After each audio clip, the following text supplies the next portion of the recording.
Dans cette capsule, on va voir la composition de fonctions. La composition de fonctions, c'est quoi en fait? C'est quand une fonction devient le x d'une autre fonction. Et ça, on appelle ça, par exemple, g rond de f, puis ça s'écrit g rond de f. Donc ça veut dire quoi? Ça veut dire que, en fait, f, c'est le x de g. Fait que ça s'écrit en gros comme ça. Parce qu'on se rappelle, g de x, ça s'écrit comme ça, sauf que au lieu de x, c'est f de x. Et sinon, ça pourrait être aussi l'inverse. Si ce serait f rond de g, ben ce serait f de g de x. Comme ça.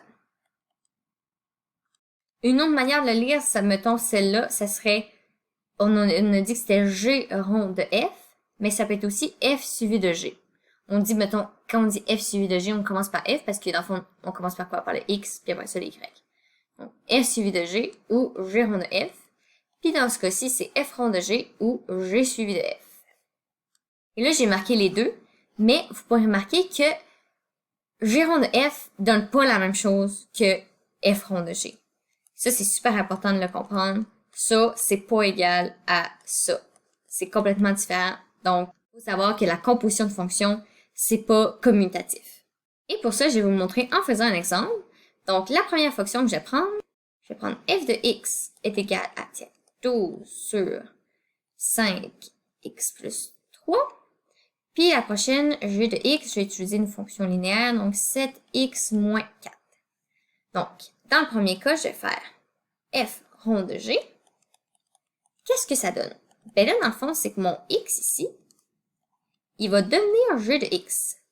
Donc, je vais mettre 12 sur 5 fois 7x moins 4 plus 3. Donc, ça donnerait 5 fois 7, 35x, 5 fois moins 4, moins 20, plus 3. Donc, ça ferait 12 sur 35x moins 20 plus 3, plus, moins, je veux dire, moins 17.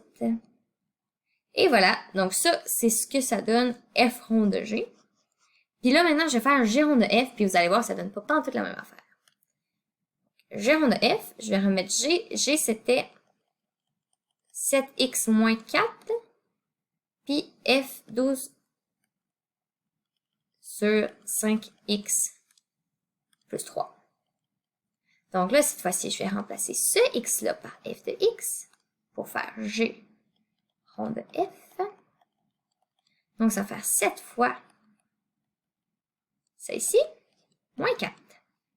Donc, pour faire le calcul, j'ai multiplié 7 fois 12, ça fait 84. Donc là, j'ai 84 sur 5x plus 3, moins 4. Je pourrais le laisser comme ça, ou je pourrais le mettre sur le même dénominateur pour faire un plus beau chiffre. Donc, mettons que je continue, puis je le mets sur le même dénominateur. Je vais le mettre sur 5x plus 3. C'est une pratique en même temps. Ça fait 84 moins 20x moins 4 fois 3 moins 12 sur 5x plus 3. 84 moins 12, ça donne 72. Donc, je vais avoir 20x plus 72 divisé par 5x plus 3. Donc, vous voyez, ça, c'est la réponse de g rond de f. Puis, f rond de g, on avait ça. Donc, vous voyez, c'est pas pantoute pareil, donc ce n'est pas commutatif.